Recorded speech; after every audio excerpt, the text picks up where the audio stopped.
4 countries, 76 engagements and so many PDAs. Etiquette guru William Hansen says Harry and Meghan were too touchy-feely on their Southern Hemisphere tour, and should remember royals don't do emotion. The Duke and Duchess of Sussex's first mammoth tour as a married couple has finally ended. 4 countries, 76 engagements, over 30 outfits worn and 3,562 public displays of affection. Aside from Labelgate, where Meghan was spotted with a label hanging from her dress, or the big baby announcement, what stands out the most from the couple's Southern Hemispheric sojourn is their continual, incessant touching, hand-holding and hugs. Whether it was in Fiji, Tonga, New Zealand or Australia, there was always a grip of his palm, an arm round her shoulder or a hand in his lap.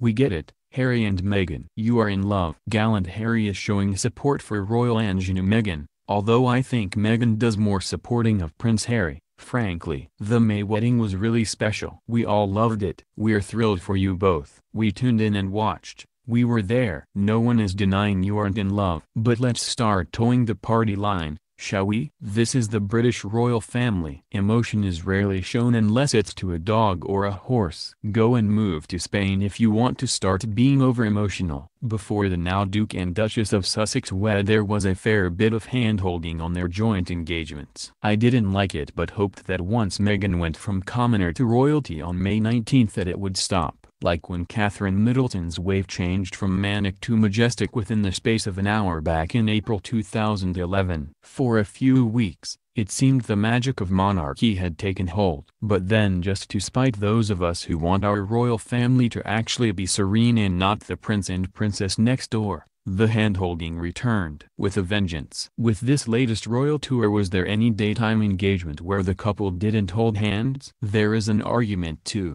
royal or not, that couples who feel the need to show off their love in front of others and in public are perhaps the least secure in their relationships. But we'll park that one there for now. There is no protocol rule that says royalty cannot touch, just precedent and common sense. Do not forget that royal engagements are professional environments. It's work. If Harry and Meghan were not who they are and worked for any other firm, they would not be allowed to walk down the corridors holding hands, cooing over each other. I have no issues if they want to hold hands when they are in private, attending social events. Go for it, folks, just not when you are working. But while the hottest royal couple parade around the South Pacific, their brother and in-law, William and Catherine, grow ever more royal. Although mainly thanks to the Duchess of Cambridge, Catherine and Meghan are both huge assets to the monarchy, in different ways. But thank heavens we have Catherine as the counterweight. The Duchess of Cambridge is more royal than the actual blood royals. On most occasions, she strikes the tone between being friendly yet formal beautifully. But a word of warning to all the millennial members of the monarchy, and this includes you, Catherine. I saw that hug at the tennis center earlier this week. Cut the hugs. I know that for some a grope from the Duchess of Copeyfield or a squeeze from the Countess of Cuddles will be a higher honor than being appointed into the Order of the Garter, but, like with the hand-holding, it jars. For me, royalty should be royal. They are not supposed to be like one of us. They must all be nice people, yes, and they are. But it seems that it's now all a bit too chummy and informal. I want guilt. I want ermine. I want pomp. Isn't it also a bit patronizing to the rest of us to think that unless they show buckets of false, hollow affection and schmooze the crowds that the throngs won't cheer and love them?